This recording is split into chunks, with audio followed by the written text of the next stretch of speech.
There are moments in gold mining when the ground stops being just dirt and rock and becomes something far heavier. A promise, a gamble, a burden. For Rick Ness, the Valhalla Cut was supposed to be all three. Buried inside that stretch of earth was the kind of opportunity miners dream about and fear in equal measure. A cut worth $1 million on paper. The kind of number that can rescue a season, restore belief, and silence every doubt that's been building for months. But in the North, nothing comes easy, and nothing comes cheap. Every ounce of gold is paid for in fuel, in time, in machinery pushed past its limits, and in the quiet pressure that settles over a crew when the plane begins to slip. And when Rick stands at the edge of Valhalla, staring down the biggest bet of his season, he's not just looking at a mine. He's looking at the line between comeback and collapse. For any miner, a cut like Valhalla represents more than potential profit. It represents faith in the numbers, faith in the maps, faith in the instinct that tells you where to dig when the stakes are too high to guess. Rick Ness didn't arrive at this moment by accident. Seasons of hard lessons, bruised confidence, and relentless setbacks had already shaped the road behind him. Mining is brutal that way. It doesn't care how badly you need a win. It doesn't reward hope. It rewards precision, patience, and sometimes a kind of stubbornness that borders on madness. This season, Rick needed more than a decent result. He needed proof that he could still make the calls that matter, still lead a crew through uncertainty, still pull something solid from chaos. Valhalla was meant to be that proof. $1 million cut, a monster target, the kind of sight that could change the entire tone of a season in a matter of weeks. But the deeper the dream, the more devastating it becomes when reality starts pushing back. At first, the mission seems straightforward enough. Strip the overburden, expose the pay, get the plant fed, and let the gold tell the story. But mining plans rarely survive first contact with the ground. Equipment slows, costs rise, time disappears, and every hour spent chasing one cut is an hour not spent chasing another. That's where the real pressure begins, not in the loud failures, but in the creeping realization that a plan, which looked brilliant on paper, be quietly draining the life out of an entire operation. Valhalla wasn't just expensive, it was demanding. It asked for more fuel, more hauling, more manpower, more trust. And with each passing day, the question hanging over Rick grew sharper.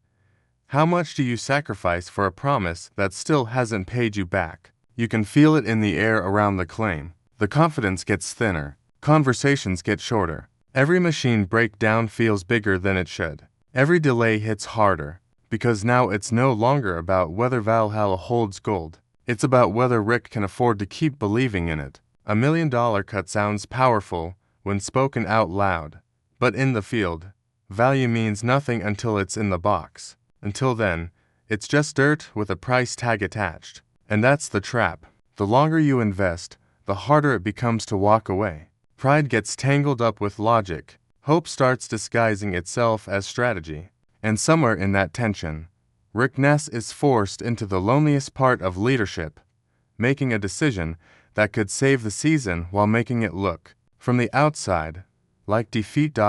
Then comes the moment every miner dreads, the moment when commitment turns into reckoning. Rick has to stand in front of the reality he's been trying to outwork. Valhalla may still hold riches beneath the surface, but the season doesn't care about what might be there someday. The season has a clock, and that clock is merciless. Winter doesn't negotiate. Fuel bills don't wait. Broken equipment doesn't fix itself because a cut has promise, and crews can't run on potential. They run on decisions. Hard ones. So Rick makes the call. He abandons the $1 million Valhalla Cut. On paper, it sounds unthinkable. Walk away from the biggest target on the claim. Leave behind ground that could hold the very gold needed to turn everything around.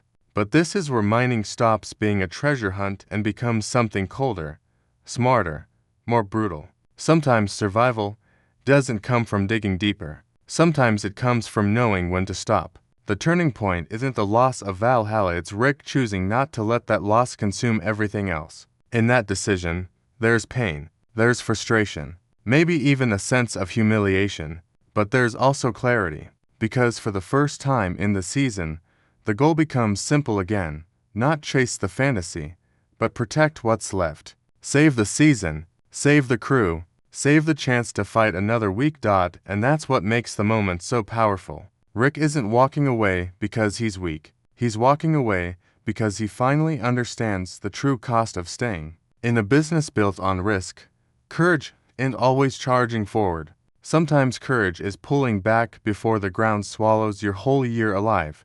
What happens next matters, of course. Every redirected machine, every new cut, every ounce recovered after Valhalla becomes part of the aftermath.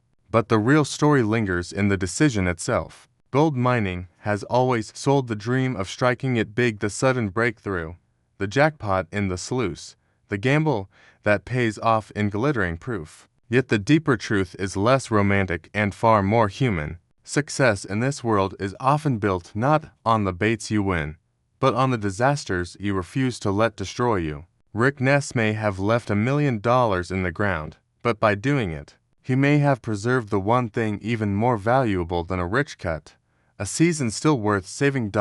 Because in the end, Valhalla becomes more than a failed target. It becomes a test of judgment, pride, and survival. It becomes the place where ambition met reality and where Rick had to decide what kind of miner he was going to be. Not the one who keeps digging just because he already dug too far. Not the one who mistakes stubbornness for strength. But the one willing to make the impossible call when everything is on the line. And maybe that's the cruel beauty of gold mining. Sometimes the ground gives you treasure. Sometimes it gives you a lesson. And sometimes, if you're lucky enough to listen, walking away from $1 million is exactly how you keep your season alive.